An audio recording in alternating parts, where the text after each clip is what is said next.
And they called it puppy love. Well, yeah, they're all taking their break now. Everybody's been fed, had their chew treats and all that stuff. So, I've been a busy boy today. Busy, busy, busy.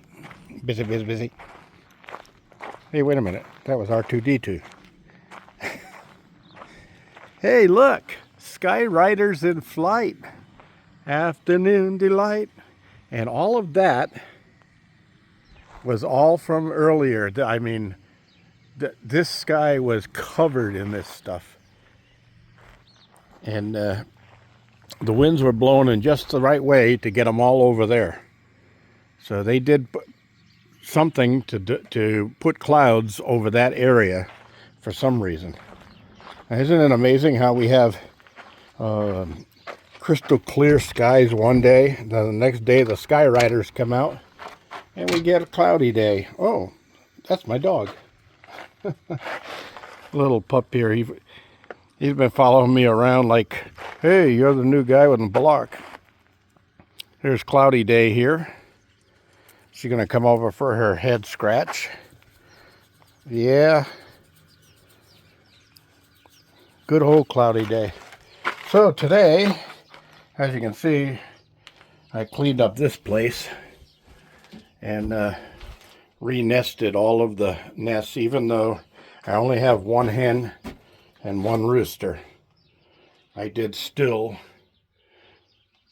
do every one of the boxes. That's because she will choose which box she wants. And it looks like she's already been in this one and moved stuff up against the back wall. So that may be the one that she's choosing. And that may be because the hens like to be below the roosting. And here's my roosting pole up here. And that's where my rooster, Brewster the rooster, sits, is right on that section right there. So he's watching over her opening while he's up there. So that's just one of the things chickens do. So most likely she'll probably use that one. So, oh, everybody decided to come down here, huh? So Susie Q has had a swollen face all day, and it's starting to go down a little bit. Let me see your face, girl. Yeah, look at the jowls on that just hanging down. It was really bad earlier. Her jowls were as big as her head. So she bit something that she wasn't supposed to, probably a scorpion or a tarantula. Because yesterday, right after supper, they all took off running in the field over here.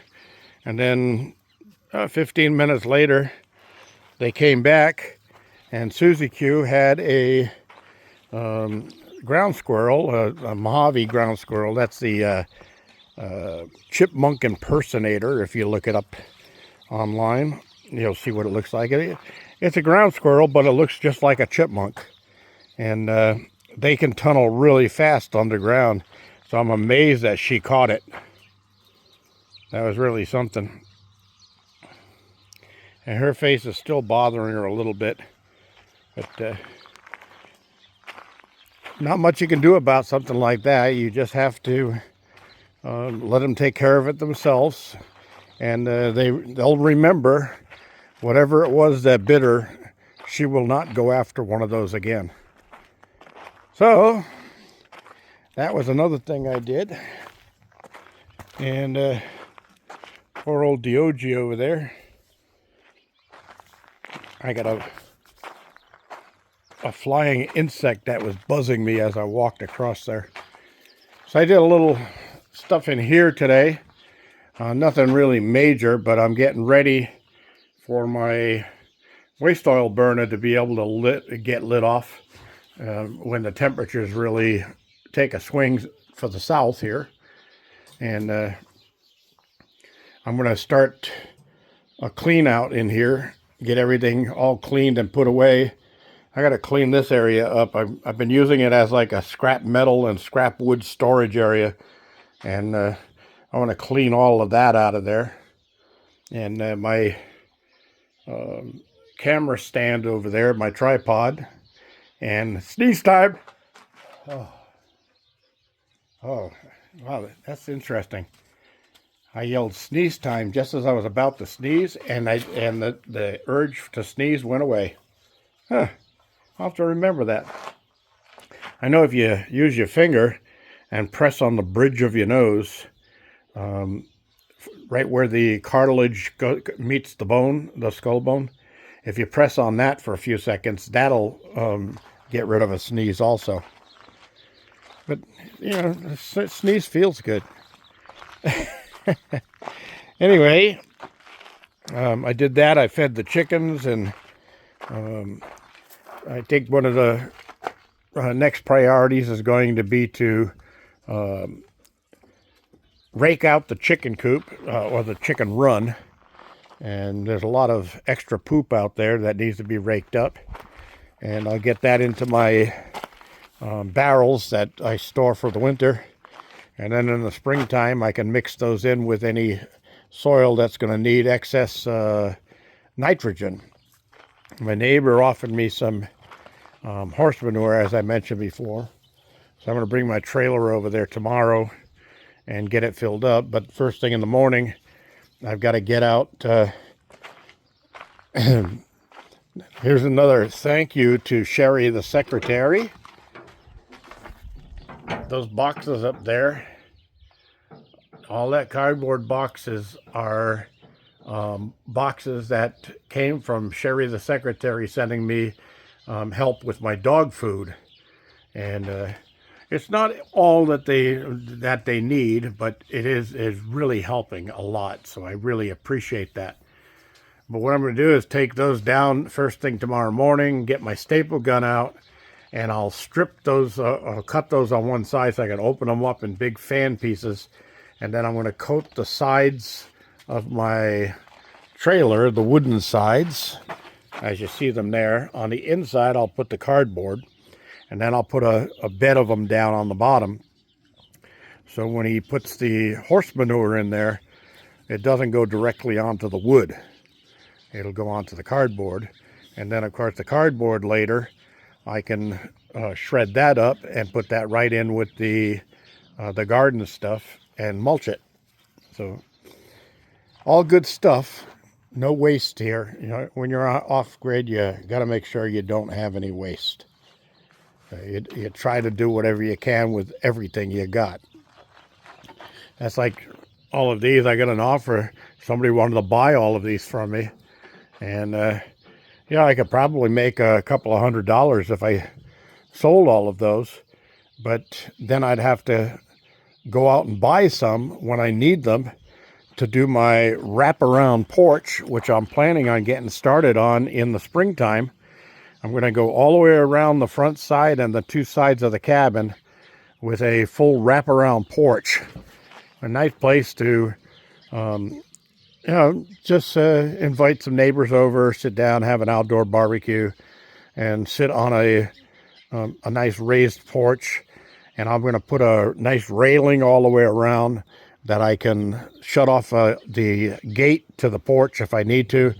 So the dogs are all outside playing around, doing their thing in the desert, while we're all inside or sitting on the deck and eating.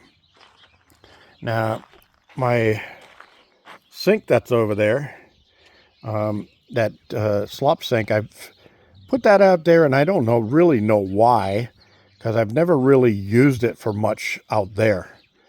But what I think I'm going to do is I'm going to take that out of there and move that into the back of the garage over close to where my well pump is. And I'll plumb it in off of the well pump. And then I'll have a slop sink inside of my shop where if I need to wash myself or something else, or get something off of me really quick because it splashed on me that shouldn't be splashed on me, then I can just run over to the sink and turn it on and clean that stuff off of me. So it'll be better in there.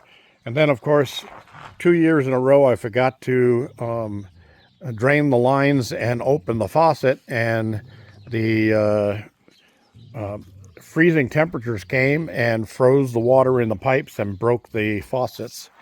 So I've got a hose bib on there instead of a faucet now. And I'll change that back to a faucet when I put it inside because it won't freeze in there. That's where my pump is. Things stay a little warmer inside.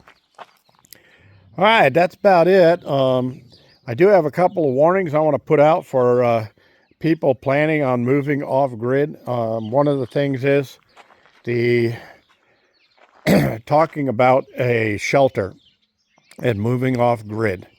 And people are thinking about buying an RV and living in an RV for a couple of years while they build their tiny home or their cabin or whatever it is. Well, I'm going to give you a rude awakening. And when the winters come in the desert, they get really cold at night. And those things don't have hardly any insulation. They're built lightweight with thin walls with very small, maybe 1-inch thick insulation in them, just enough so that you can stay warm for a weekend out. That's all that they're designed for. They're designed for camping. They're not designed to live in year-round. And you'll find out that they'll be super hot in the summer and cold in the winter when you're out here in the desert. Next thing is propane heat. Whatever you think you're going to be doing with propane heat. Say you got a nice RV with a good heater inside. Well, you're going to use a lot of propane keeping yourself warm in the winter. You won't be using a lot of propane in the summer. You won't even want to cook inside of there during the summer. It's just too hot. So you have a barbecue outside or a propane stove outside that you use. You will use a lot of propane. And if you're a long distance from being able to go refill those little 20-pound tanks, which I started with, or even these double tanks here, the 40-pound tanks, trust me, ain't going to work for you. It's okay to get by for a short period of time, but plan on getting yourself some 100-pound tanks. I go through a minimum of 300-pound tanks in the wintertime for my cabin. All right, because you use a lot more hot water, you use a lot more heat, and you cook indoors more often because it's cold and windy and wet and that stuff outside. So those are some things that you need to consider if you are planning your off-grid adventure. Make sure that you plan for that stuff. There's nothing worse than getting out in the middle of nowhere, dozens of miles away from town, and then having a deep freeze hit you in the middle of the night, and you're not prepared for it. And you may want to, well, people may think that, well, I'll just bring a little electric heater and plug that in. Hey, you're not on grid. Your little electric heater is going to eat you alive for electricity and kill your batteries. And then the next morning, you won't have any power, and you'll have to wait for the sun to come out and build it back up. Unless you have a decent battery pack like I do, and a lot of solar panels, you're going to be in trouble. So remember that stuff. Questions, comments down below. I'll be glad to elaborate on some of that stuff. Thanks for joining me. This is G Bear signing off.